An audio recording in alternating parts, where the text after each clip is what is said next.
Ernie, what page are we doing tonight, Tzurba? So we have a little debate. I don't know whether I went all the way to 38 or whether we stopped at 33. So we need to get some. I wasn't here last week. Hi, Abe. Agitten Kvittel. Thank you, the same. What were you saying? He wasn't there.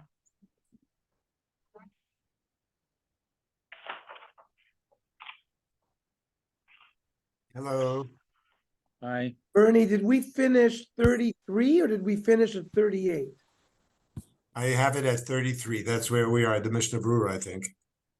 No, I mean, I think we went down to when some of the participants at the meal remained. We could do the Mishnah Brura. Okay, when some of them, yeah, you're right. Yeah, when some of the participants at the meal. Yes, We're dealing with this issue of if you leave the table when you come back,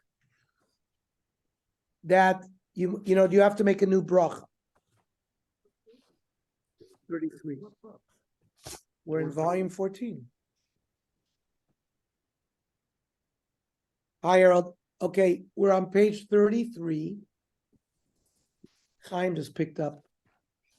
Yeah, here's Chaim. Chaim just picked up 14.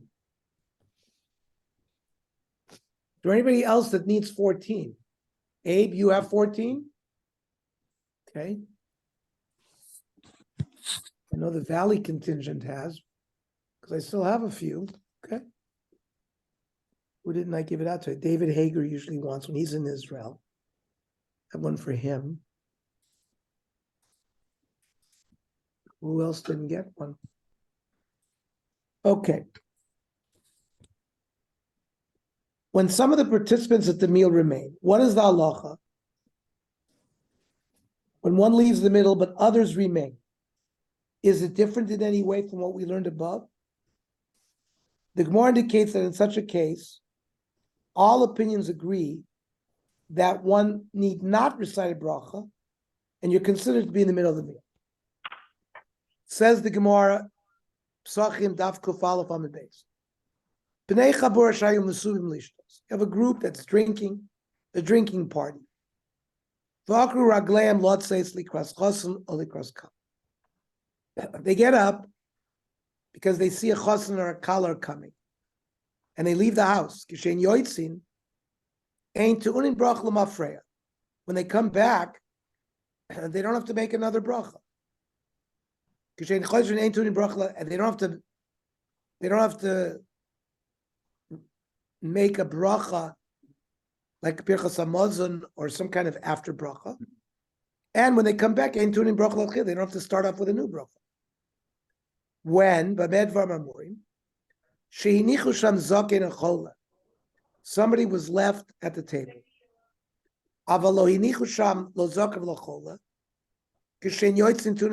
they have to bench before they leave. When they come back, they have to eat again. The first portion of the brisa seems to be agreed upon by all opinions. So if some participants of the meal remain, one who leaves need not recite new bracha in all cases. The second portion appears to contradict the opinion of Rav Chisda, who holds that one need not recite a new bracha rishon in such a case. The Gemara addresses the issue and explains that the brisa follows the opinion of Rav Yehuda, while Rav Chisda follows the opinion of the Chacham.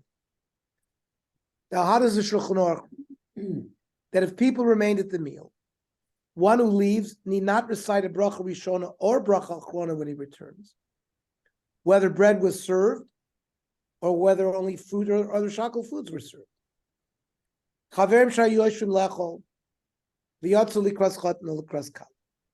They were eating a meal and they left their house to greet a chos. If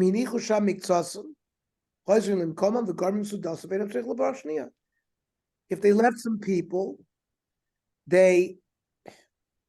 hi George, we're on page 34, volume 14. Got it. We already started that last time. We were up to page 30 something, I thought. 34. Yeah. Okay. 34.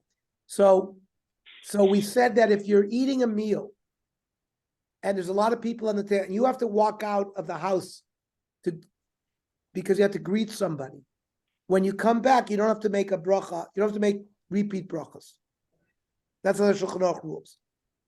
But if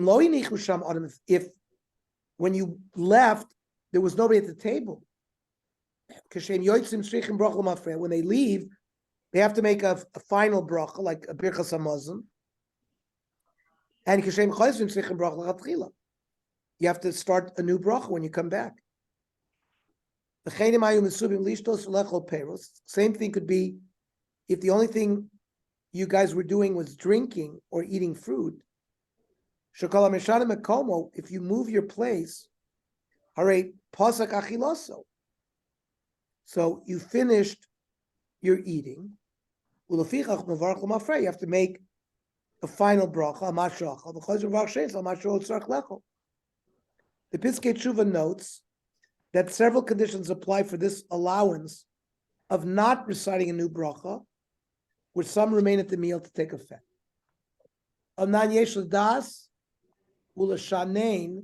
You should know and know well.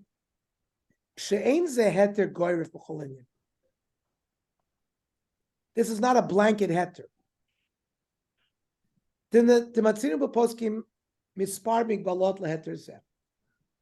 are limits. The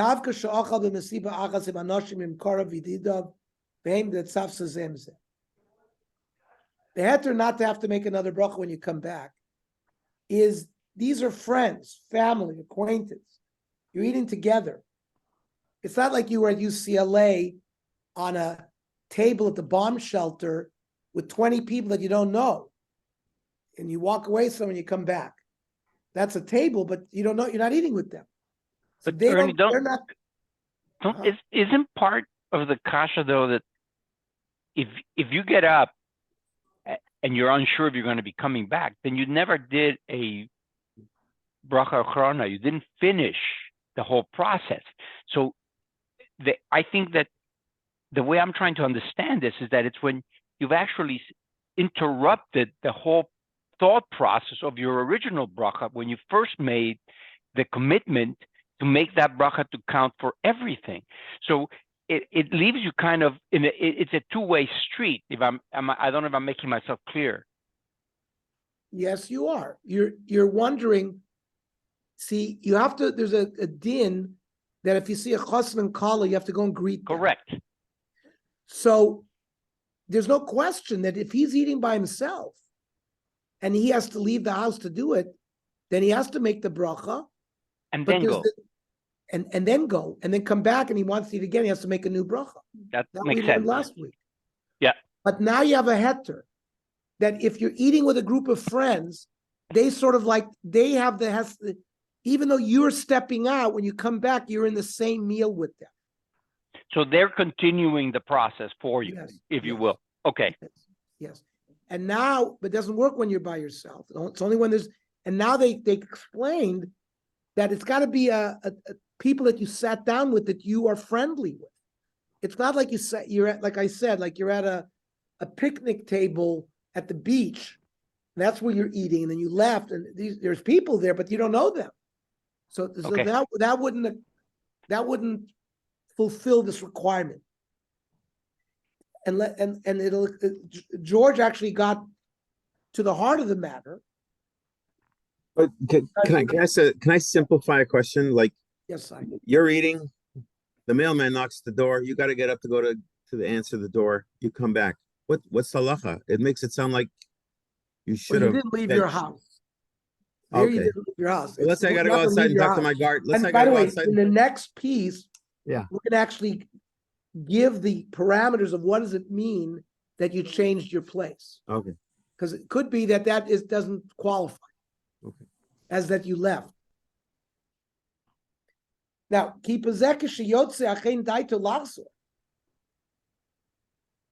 in the case where he's greeting the chassan, it's clearly his intent to come back.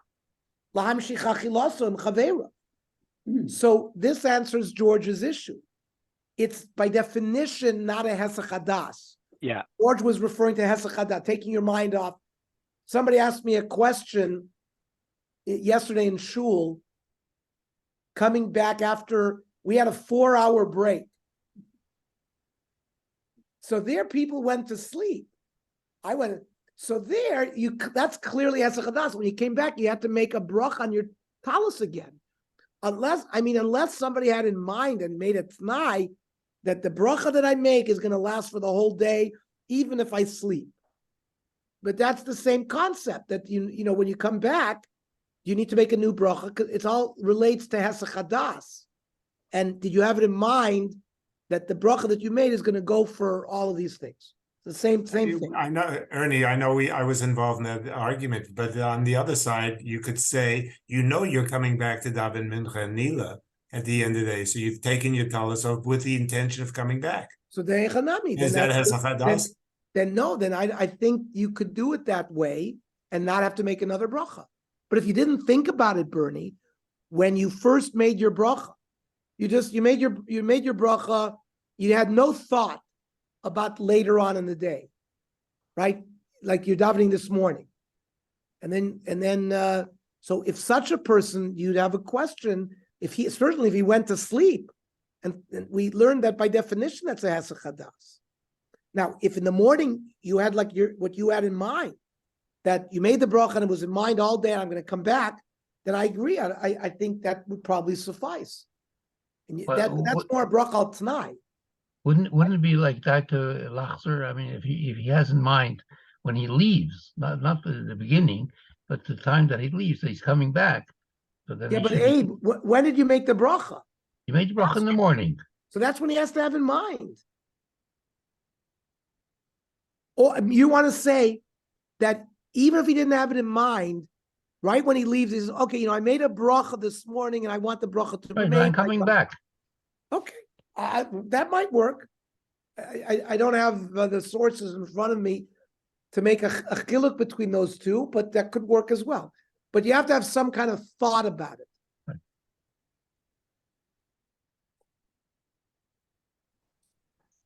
Right, Bernie? There was that actually came up. Somebody actually asked us when they came back to shul yesterday whether they had to do that. But You you know, overcame that most problem by people- saying, if you went to sleep, it's a done deal. You must make a bracha again. If you had no idea, if you made no other thought in your mind earlier in the morning, I think that definitely. Okay. But generally, when there's a break, people don't fold up their talus and put it back in the talus sack, right? They leave it there somewhat unfolded. So isn't that a thought process right there? Yeah, could be. You hear what Sai said? If you don't know, if you just lie your talus there. By the way, there's a whole sugya about when you're in a shul and they want you to wear a talus for mincha and ma'ariv, you make a bracha over that talus or not. Rabbi Krasner had a very long discussion about that. Those shuls, the taluses belong to the shul. It's not your talus, and it's meant for the use of the chazan. So there's a lot of people who hold that you don't have to make a bracha for that talus. And back and forth. Yaakov, what's the minig in the Shar Tzedek? Well, I don't really know. The questions never come up. It's a good question. First of all, we don't have nearly as long a break as you do. We're very jealous. Oh, But the questions never come up. Yaakov, no, I wasn't dealing with Yom Kippur. I was dealing with a shul that wants the chazan when they daven mincha ma'ariv to wear a talus in the shul. Oh, we don't have that minute. You don't have that. You don't have But to in wear. Israel, Yaakov, we do. If someone's not wearing a jacket, they make you wear a talus. That's a separate story. But so the yeah. question is, do you make a bracha for that talus? So the Rabbi Krause told me normatively in shuls, they don't, because it belongs to the shul, and it's al t'nai or something like that. That's what he told me. Right. Oh, we were finished at 1 o'clock. And mincha wasn't called till 5 o'clock. It was a 4-hour break. I'd never seen that. That was You guys live in a different universe on the other side of the hill. What can I say? I have to join that, Joel. It was actually, everything was sung. I mean, I'm not sure that this didn't schlep. Okay.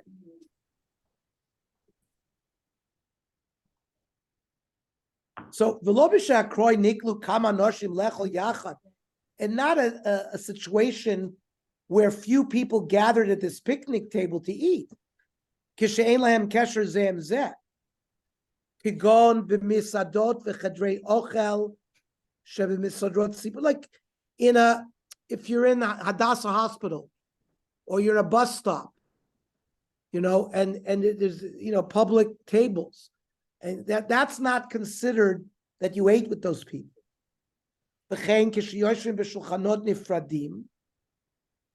Similarly, if you're in a cafeteria where everyone is sitting on their own table, now here it's a chumrah. Means even if you know the people, but if they're sitting at another table, then you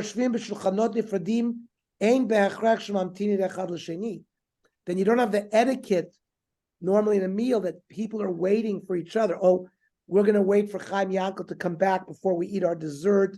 That's what's pottering him from coming back and making new brachas. He wants to sharpen things.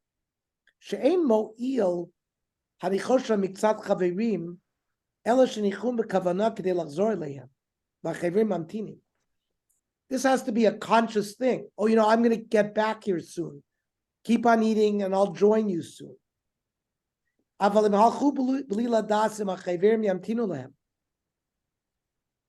the guy just ran out and he has no idea whether the friends are going to be back when he comes back, even in reality, he comes back and they are there. Even though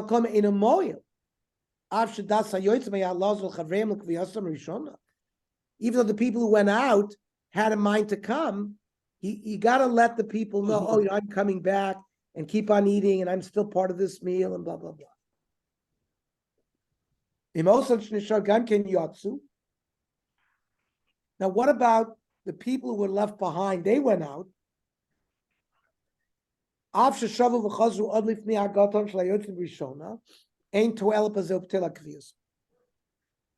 kviyas suda.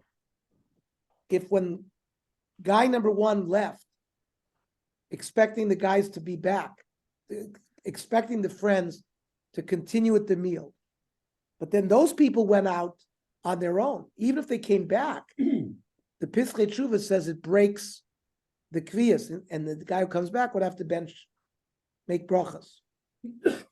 Let's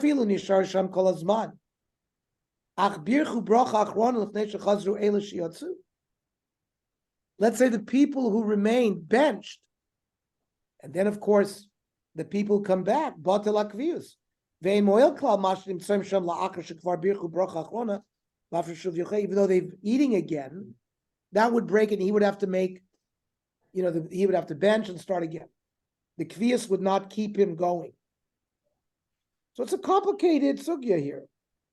You got to know exactly what's going on.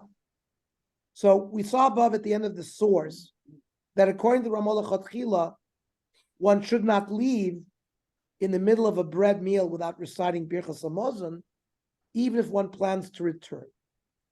The Bir Halacha argues at length with the Ramah and rules that if one needs to leave, he should not recite Birchas Hamazon. The Bir Halacha is the Chavetz Chaim. Mashmi mized das Ramah dikshu yotzei ton broch. It seems from the Ramah that if he's eating a bread meal and he leaves somewhere, he has to bend. Uve'emes ha'ma'ayin ba'aran, if you investigate the Ran, yired dvorov sham, hurak l'shitoso da'yedei akira mimkom nechshav k'gmar suda.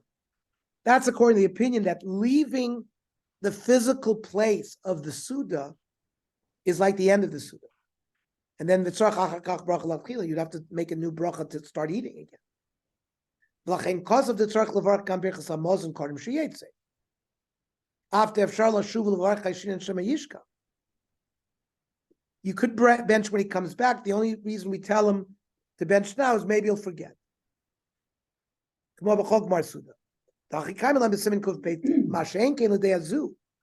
According to this opinion that you left people behind, and the fact that you left doesn't mean that the suit is over. The choizer l'sudos alecho b'lishum brocha klal. Minole latzrich lachak lebis hamozon kodesh yetzi. Where did the Ramah get it that he should bench before he leaves? Adarabba lo yesh b'zeh mishum brocha she'en tzricha kishem avarch b'emtze sudoso. The Mishnah Berurah throws on top of it this concept of a bracha that's not needed, so don't do it. So to summarize, ideally one should not leave in the middle of the meal with bread, even if one plans to return. If one must leave, the Ramah holds that he should recite Birchas Hamazon prior to leaving to ensure he does not forget. However, the Biur Halacha rules that one should not recite Birchas Hamazon if one plans to return and eat more. And that's even if he didn't leave people behind.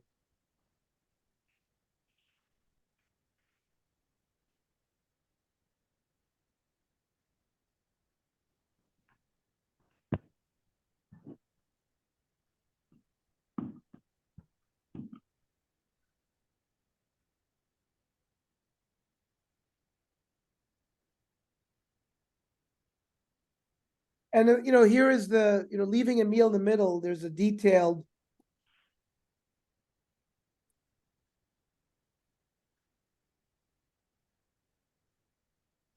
graph that gives you basic rules.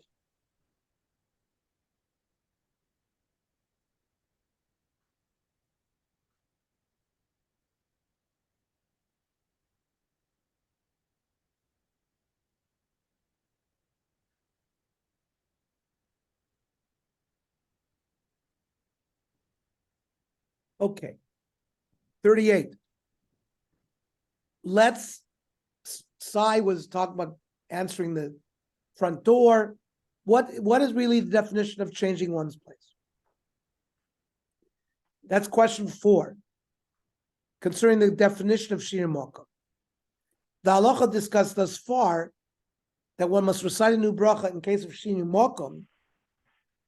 Some of the applications of the halacha of Shinui Makom we saw in the previous section, including reciting a new bracha if one eats fruit or other foods that do not require bracha achron in the same location, and leaves and returns, ideally not having a meal with bread in the middle. And that according to Shulchan Aruch, one who leaves during a meal with bread must even recite a new bracha rishon. Applies only if one moves locations. So what is this Shinui Makom? Does it include only leaving the building? Or what about if you went from the dining room to the breakfast room? Could it mean moving from one side of the room to the other? Let's see the Gemara. Yosef Ravidi Baravin Kamed Rav Chizda. Ravidi was sitting in front of Rav Chizda. Yosef Rav Chizda v'Karmei Shmeid Ravuna. Hadar Mitzri Makam Sarach Levar. That which you said, if you change places, you need to make a new bracha. Lo yishanu el mibayis libayis. That's if you go from house to house. Alva mimakam lo makam in the same house. Lo. According to Gemara, moving from house to house is considered a change, but not from place to place. The Rishonim disagree about how to define this. Rashi writes that the expression from place to place refers to going from downstairs to upstairs. Thus, moving from one house to another is defined as Shinui Makom, while moving rooms or floors in the same house is not considered a change of location. It requires a new bracha. Right? When it says mimakom la makom, meaning mibayis laliyah, that's not considered a change. So when the Gemara said, lo yishanu mibayis labayis, ava mimakom la makom lo, so Rashi means, the way Rashi is learning, even if you went downstairs to upstairs, it's not considered a change. And people might go to the bathroom in the middle of a meal. Maybe the bathroom's upstairs. So that's relevant. However, Tosfos maintains that even moving from one room to another in the same house would qualify as a Shinui Makom and require a new bracha, according to all when eating food, and according to Shulchan Aruch, even when eating bread. Apparently, Tosfos hold that from house to house also includes moving from one room to another. And the Talmudic term house may in fact sometimes refer to a room. Says Tosfos there, Shinin Makam Hainu Afilu B'chad Bayis, one house, Ome Igra La'ara, from the roof to the ground, Ome Cheder L'Bayis, or from a small room to the main room. Now, but if you stay in the same room and you go from corner to corner, Mepina Lapina low. Tosfos there writes concerning reciting Kiddush on Shabbos b'makom Suda, where you have from place to place is used, and the same reference is made here. Many Rishonim agree with Tosfos and write that the correct version of the text of the Gemara is not from place to place, but rather from corner to corner of the same room. No. In other words, the Gemara is saying that from going from one room to another in the same house is a Shir Mocha, but moving from one corner to the other in the same room is not. We already saw the Shulchan Aruch who codifies the Gemara as the halacha, using the words, one was eating in this house and went to another house, and contrasts it with moving from one corner to the other. The Mishnah explains that according to Shulchan Aruch, changing rooms in the same house is equivalent to moving houses. Right? The Mishnah Berurah says it very clearly. The language of the Shulchan Aruch at the end of the halacha supports this as well. As he says there, that even though he moved from one corner to another, he does not need to recite a new bracha, implying that moving from one room to another does constitute Shiri Mocha. We also previously saw the Ramon, the same source, who writes that if one intends to move to another room when one recites the bracha of Amotzi, it is not considered changing locations, and one need not recite another bracha, even according to the opinion of Shulchan Aruch. The Magen Avraham adds that even if one did not have this in mind when switching rooms, it's still permitted if he can still see the original location.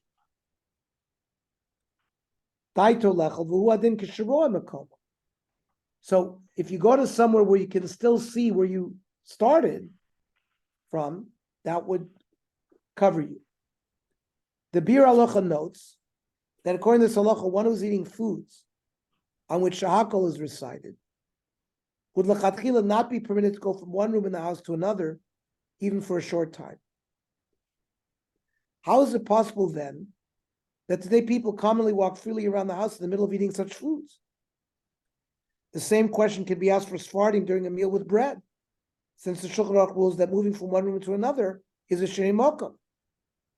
So after a lengthy discussion, the Bir Halacha concludes that in such cases, even if one cannot see the original location and did not have intent to move, he has opinions upon which to rely, such as Rashi. And if he sees his original place, he's even permitted to do so lechatchila.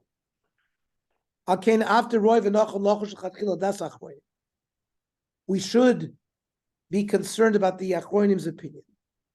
You shouldn't go from one room to another in the middle of your meal. When you're eating things that don't require a bracha afterwards, like shahakol, unless you have in mind at the time you made the bracha that you might move.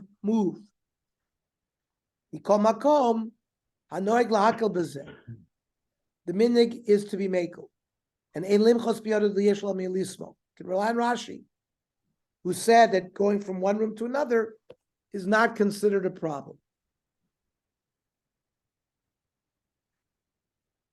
You know, this topic, you know, Sukkot is a good example. Certainly back east, like if it starts raining, and you got to leave your meal to go inside. This time on a new iPad.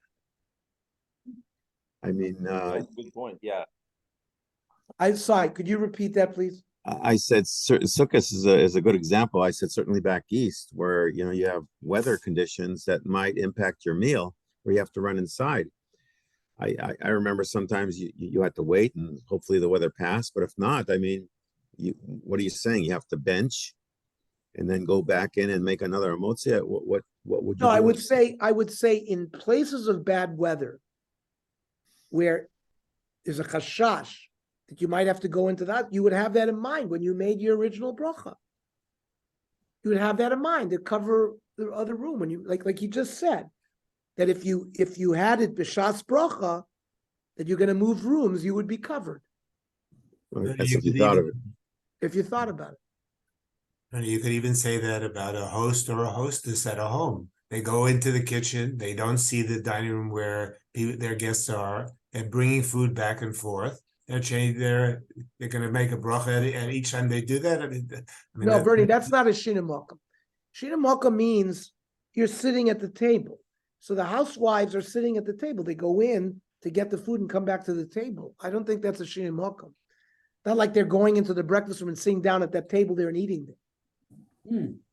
And how about when you go to a wedding and you first wash at the smorgasbord and then later on you're going into a room? Yeah, but that you weren't.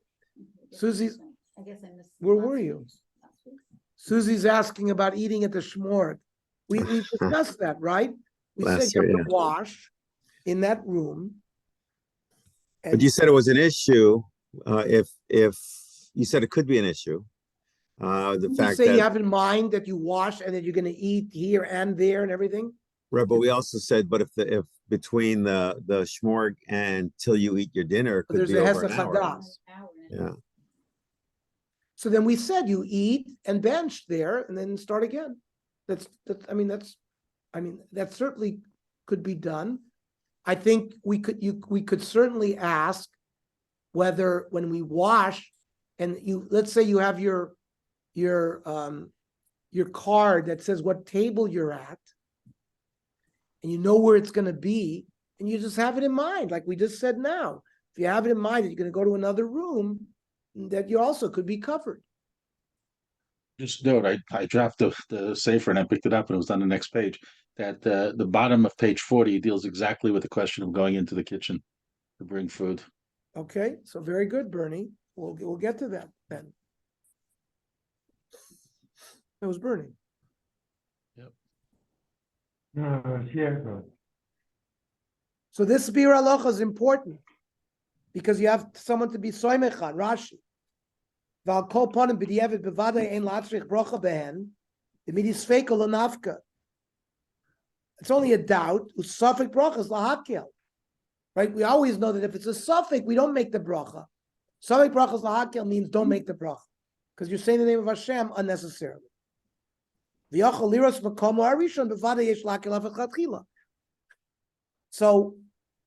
that also, when a housewife goes into the kitchen, you open the door, you see, and you might have a pantry in between. Maybe you don't see it, but most are going to see it.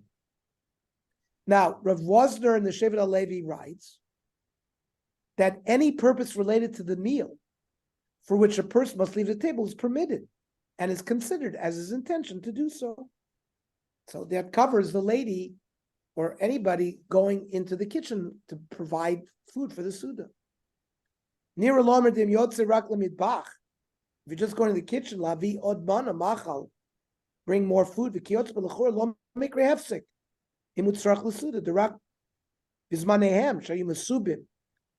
Like when they used to recline on a divan, and you had a waiter.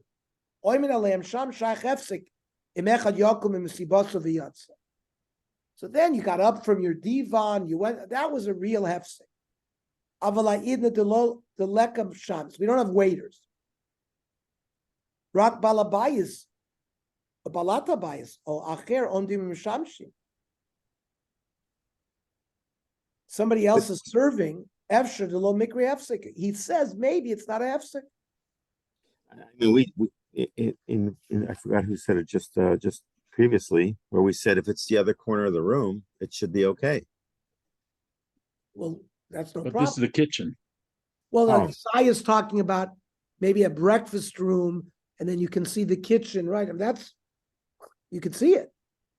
That would be from corner to corner. It's even better. This is Bernie's question or situation. We actually go into the kitchen. You can't see the dining room. But we So can't. he covers Right? that. Sometimes- They do it purposely, so people don't look in the kitchen while they're eating. Yeah, but Rav Vosner says going into the kitchen for tzorach suda is not considered shina makam. That's Yalkut Yosef discusses a case where one is in the middle of eating dessert and then goes into another room to eat a different dessert. He writes that in such a case, one need not recite a second bracha in the second room. Animsa be'emtza sudas, ochel peiros l'kino, eats fruit for dessert.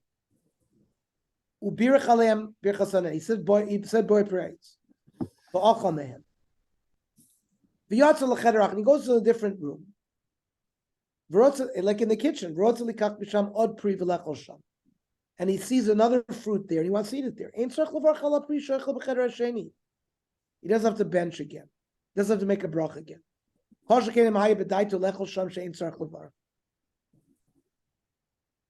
certainly if he had in his mind that he might eat in another room. He notes that many Achronim disagree and maintain that one must recite a new brach in the second room, especially if he cannot see the first room from there, and did not have in mind when reciting the initial bracha that it should cover the fruit he eats in the second room.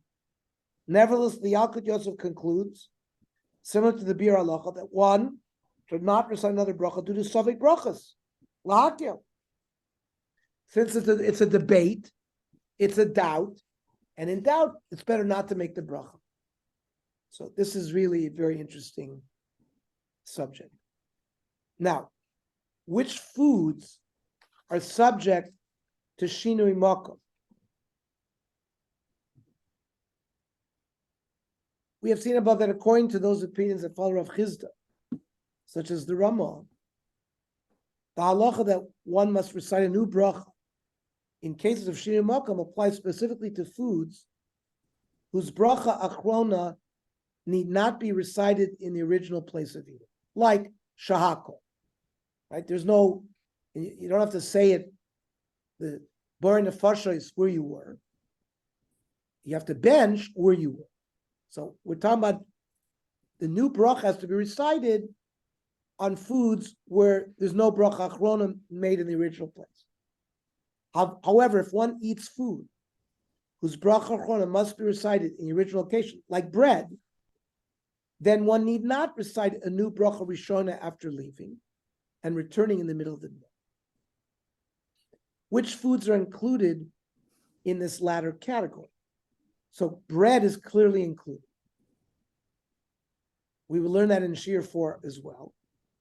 And we saw in the Gemara above that items upon which shahakal are recited are clearly not included. So that would be you'd have to make a shahakal when you came back. What about foods that are in between? Rashi writes that the Shiva Saminim, 7 species for which Eretz is, Eretz, Chito, Sa'ora, Geffen, Tenev, Rimon, Eretz, Zeit, Shemen, Udvash. They are foods that require a bracha. We're 1A, right? You need to make an ala michya. Therefore, 1 who ate grain products, grapes or olives, and left, has not yet completed his meal. Rather, he must either continue eating elsewhere and recite the bracha achrona there, or return to his location to recite a bracha achrona. Conversely, he does not need to recite a new bracha according to the Ramah if he returns and wishes to continue eating. So that's the halacha that we've learned so far.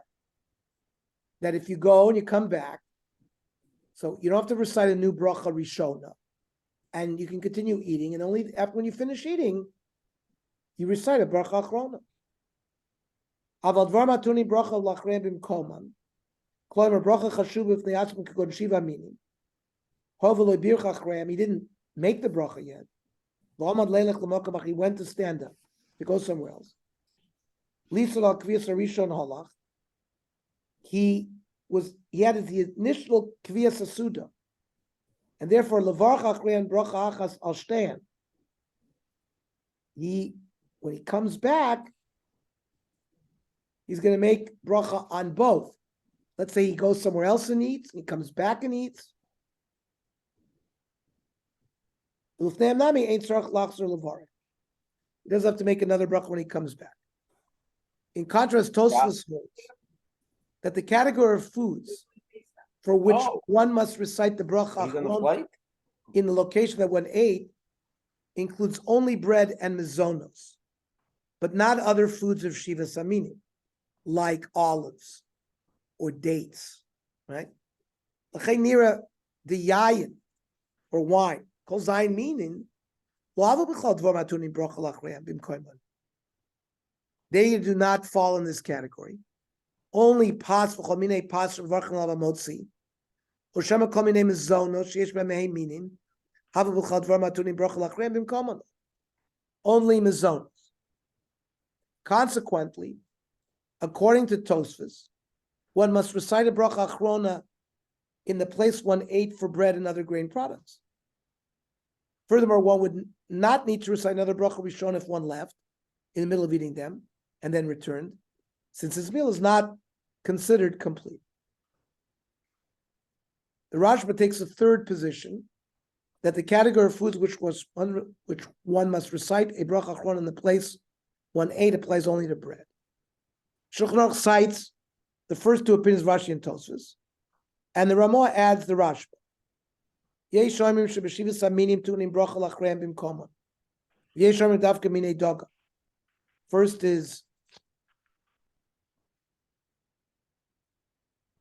was Rashi. The second opinion is Tosfos. And Haggav yesh shoymim dafka pasul vad. In a case such as this one, where the Shulchan Aruch quotes two yesh shoymrim, right? The Mechaber himself, before we get to the Ramah, right? When the Shulchan Aruch first states an opinion, that's called stam. And then he will sometimes say yesh shoymrim. So stam v'yesh, how is the halacha like? So that's what the authors of the Tzurba are going to go into now. So what about when the Shulchan Aruch gives you two yesh shoymrim? Many Achronim write that the halacha follows the second yesh shoymrim. Accordingly, the halacha brura states that Sfardim who follow Shulchan Aruch hold that grain products are defined as foods that require bracha with one ate, but the other 7 species are not. So, with respect to reciting a new bracha rishona when leaving in the middle of the meal and returning, these opinions do not impact the halachic ruling of Shulchan Aruch, since the Shulchan Aruch rules in accordance with Rav Sheshes that even one who leaves in the middle of a bread meal must recite another bracha rishona if one wishes to eat more. Within that context, this dispute impacts only upon those who follow the Ramah's opinion that one need not recite another bracha rishona when leaving and returning in the middle of a meal of foods whose bracha achrona must be recited in the location of eating. And this will be discussed in the next text. The Mishnah Berurah writes that according to most Achronim, one should treat all Shivas Aminim as foods that do require bracha achrona in the original location like bread, in accordance with the first opinion of Shulchan Aruch. He cites the conclusion of the Vilna Gaon on the matter, that the halacha follows the second opinion. The Mishnah Berurah also notes that the halacha of Shinui Makom also depends upon the status of the various foods with respect to whether their bracha achrona must be recited in the original location. Kasva achronim l'chatchila yachmir levarch b'mkomon afilu b'zayin minim. The design minim are considered, you make a bracha in their place. You don't have to make another bracha on the sheva minim, similar to bread. Lefisha masa posak, like in the Ramah. V'das agra, bibir agra, today I am tzoysi ha'ikr l'dina, that it's the middle opinion that is the ikr. So peiros shel shivas aminim doimim listam peiros. So it's not considered like bread if you eat dates or olives. So how do we summarize this?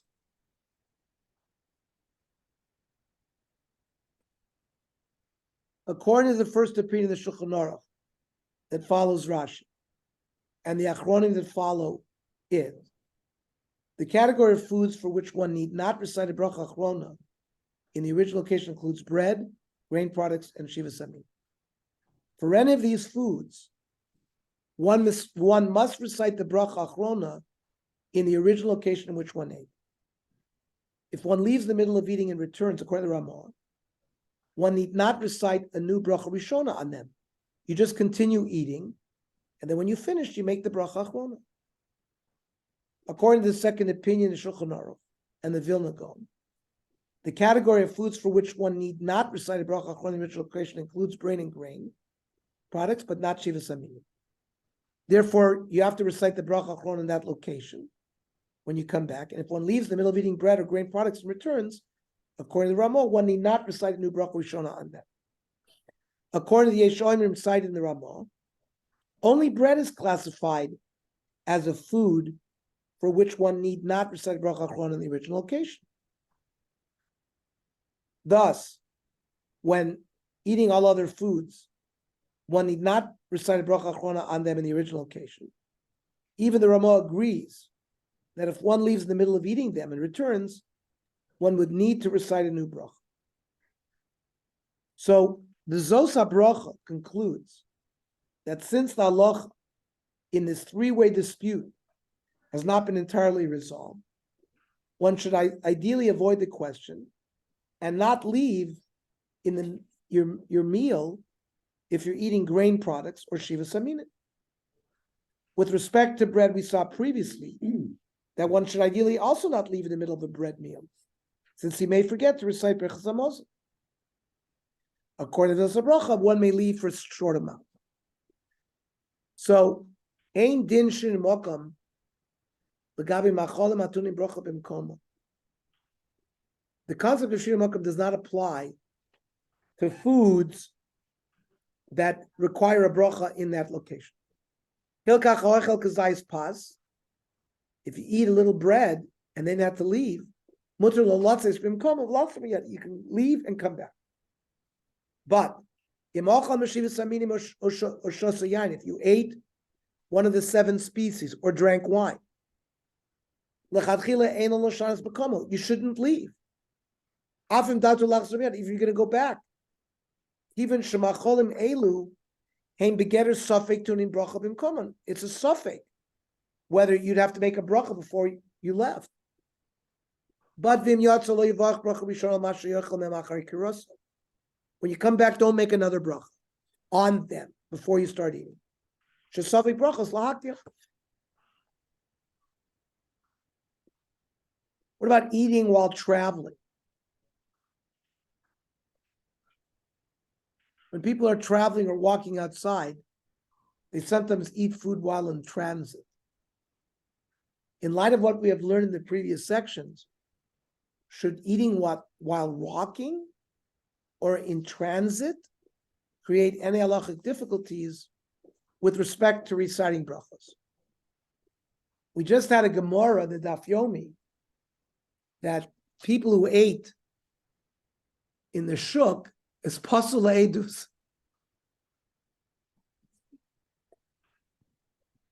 Also says Doma Lekelev.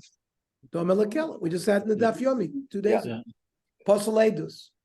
Like, you remember Richie's Pizza on the street there in Yerushalayim? You'd buy a slice of pizza and eat while you walk. The Gemara says that such a person has no self-respect, and you wouldn't be able to trust him to be an aide. So Times have changed. Times Right. changed, I think. would one be required to recite a bracha rishona multiple times as one moves location? Does it matter what type of food one is eating? The Beis Yosef writes the name of the smak, the Sefer Mitzvahs Ketanis, that people traveling eat while they're in transit, and then recite the bracha whenever they finish eating. People who travel, then they sat and benched when they finished. It seems that according to the smak, travelers are permitted to begin eating and continue until they finish, at which time they recite Birchas Hamazon. And that's the ruling of the Shulchan Aruch. Im ochal pas b'makam echad, b'chazer v'okal b'makam acher, eina mevarach Birchas Hamazon el b'makam hasheni. You bench where you finish. The Mishnah Berurah explains The Shulchan Aruch holds that one should not leave in the middle of a meal with bread, and would need to recite a new bracha rishon if he does. Furthermore, even the Ramah holds that ideally one should not leave in the middle. Nevertheless, travelers are permitted to eat a meal with bread in transit if they had intent to do so initially. Says the Mishnah Berurah, "Dehem l'kula alma muter lehem halach v'lechol." It's permitted for traveling people to eat and walk. They never see their original place where they started eating, because of how far they walk. Or ilonis, or there's trees blocking. There was never kviya suda on a table.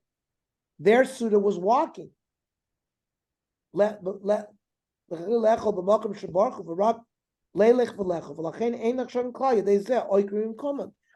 not considered that they moved from a place because they were never in one place to start with. So would they have to eat pas when they're ready to bench? Like, let's say they started somewhere out, and then when it's time to bench, do they have to eat another bread? Why? They started off eating bread, right? Right. It sounds here like, but let's say he's eating bread, but he's eating other things. He's not going to bench until he finishes his Suda. So once he finishes eating, he would bench. It's But he the rule doesn't that say you in the have Shulchan Aruch. Abe is noticing, it says, doesn't say he ate pas in the other acher place. I don't think there'd be a requirement to eat pas in the other place. He still has to bench, and he was still eating. You're not going to bench till you finish eating.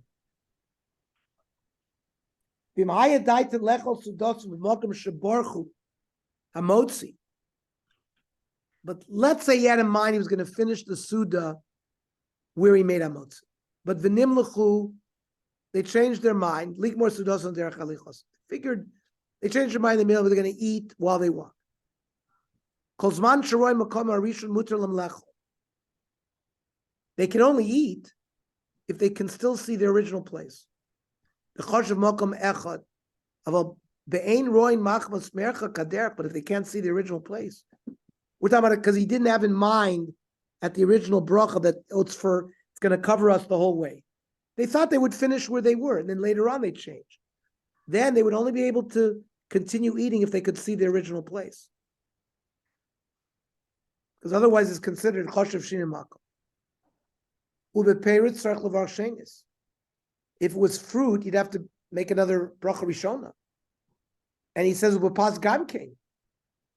And if he'd have to make another amotzi. After the sagola el, even according to the Ramah, akoponim lachatchila elam lakor b'mkom below bracha.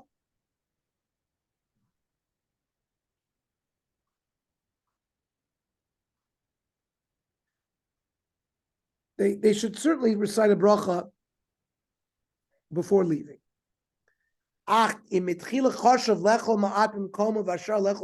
This is, I think, what Abe was getting at.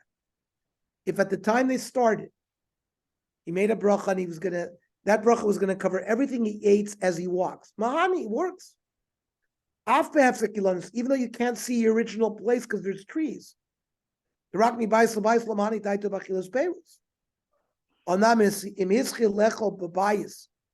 If he started eating in the house, so that's like going from house to house. Then the lomani died to the payros. If you're eating fruit, it's not going to work. He's going to have to make another boyer parades in another place. But pasmani died to but the bread will be covered. This is all about him walking. It doesn't discuss if he's on a plane or a bus or whatever. Is that considered shinum makom, or because you're sitting in the plane? Doesn't matter that the plane is moving; it's still in the same place. Correct. Then I'd ask the next question: well, would you change your seat in the plane? I guess you can see the previous seat, but I guess my first question is the more relevant one. I think I would say you're in one. There's no. The plane is moving, but you're not moving. I think in these cases the person is moving. In the plane, relative to Los Angeles, you're in movement, but you yourself are not in movement. Ernie, did it clearly say that you cannot say bracha achrona or brachat hamazon while you're moving? No, you You want have to sit for sit. bracha achrona. Yeah. Okay. He said you should do it when you finish your meal.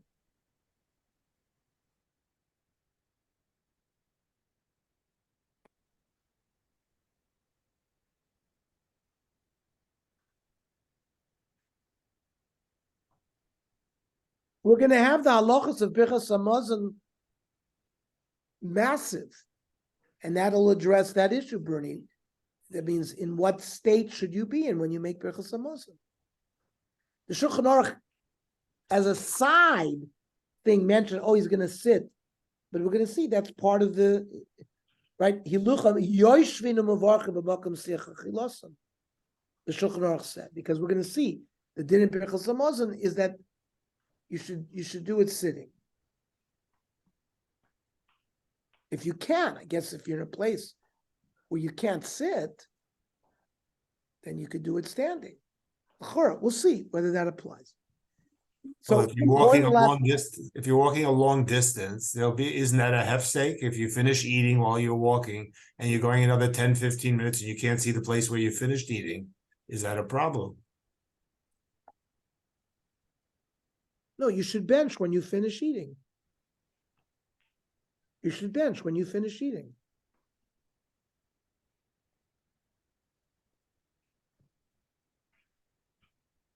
Umikanye shlilmo. Here, by the way, seeing the trees burning, that had to do with making a new bracha rishona.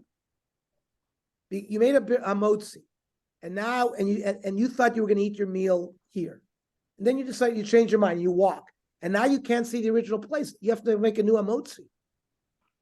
That's the key, because you have no shaykhs to the original place where you made the bracha, because you don't see it. If you can see it, then you're okay to continue eating. So you're So saying, yes? just to clarify, you make a motzi, and in that circumstance, you make another motzi, but you only benched once. You said a motzi twice, but you benched once. In your scenario. He said like this. Remember, they made a motzi. V'nimlechu ligmor sudasan. The original intent, daitin lechol sudasan v'mokam sheborchu. Hamotzi. The original intent was to make when they made hamotzi was to eat in this room. Right. Then nimlechu. Then they changed their mind. Oh, we're going to eat some more while we walk. So then we said, as long as they can see their original place, they can continue eating. But if you It's can't, considered one makom. But if you does that can, imply that you make it's a hamotzi shinu before you makom. change? By the way, by payros, you have to make a new bracha. By pas too, even according to Ramah, because you don't have the original bracha covering you. But does it imply that because you won't see the original place and you're going to end up making a second bracha that you should have benched before you left?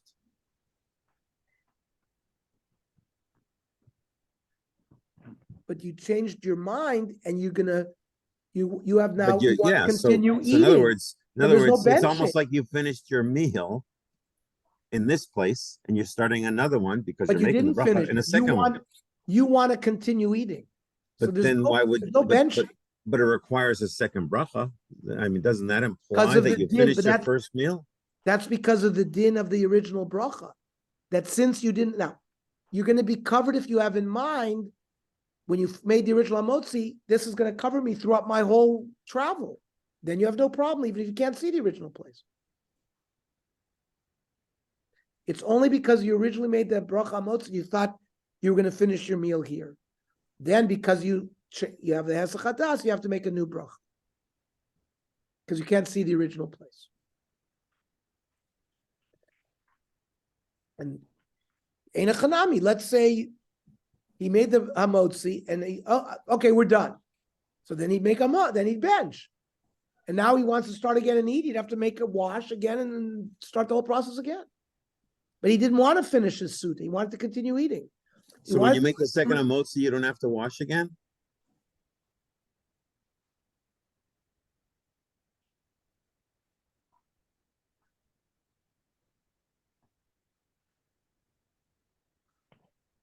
Why would you need to wash again? If you touch, I wouldn't have thought you had to make a second emotzi, but since it's come up, then I would think the yeah, whole that's process. because you have to make the second bracha because of shinui makom. I understand. And there's the bracha doesn't cover you, the original So- bracha. So But I'm not sure you have to doesn't do a making the nun bracha until require you to wash again? Why?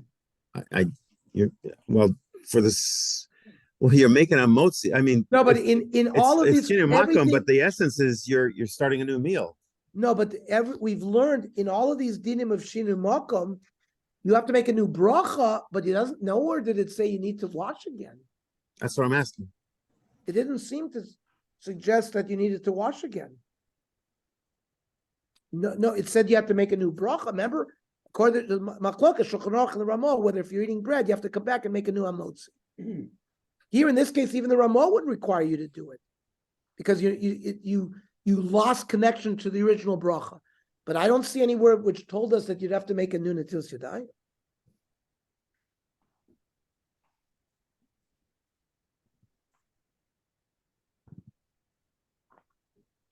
Okay, but there's still a lot more to go.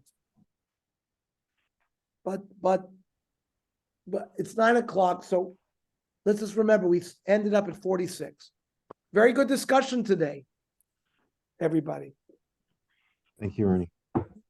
Everybody have a night, good be well. Yom Tov. Good Whoever Yom is Tov. in Los Angeles Good is invited to Kehilat Yavna. There's a gala kiddush this Shabbos to commemorate my first yard site, which is this Shabbos, first day of Sukkot. So everyone is invited to the kiddush. And everybody have a good Yom Hashem Tov. Shalom Aliyah. Thank you. Kol Tov, yes. And yeah, why not? Are people away during Chol Hamoed? Yeah, Huh? Yes. People are away next week? No, I won't be available. I'll be around. No. We'll Okay, still we'll be there. continue. Susie told me I have to continue it because there's Simchas Beis Shoeva that people want to go to. And their I'll families listen to your wife. and their grandchildren are here. So Susie's giving everybody a break. Okay, we'll resume after Simchas Torah. In 2 Yeah, weeks. thank you very much. 2 weeks. All right, good Yom Tov, everyone. And Be well. not next Yeah. Tuesday, the following Tuesday. Yeah, Dave. You know, my book has different numbers in your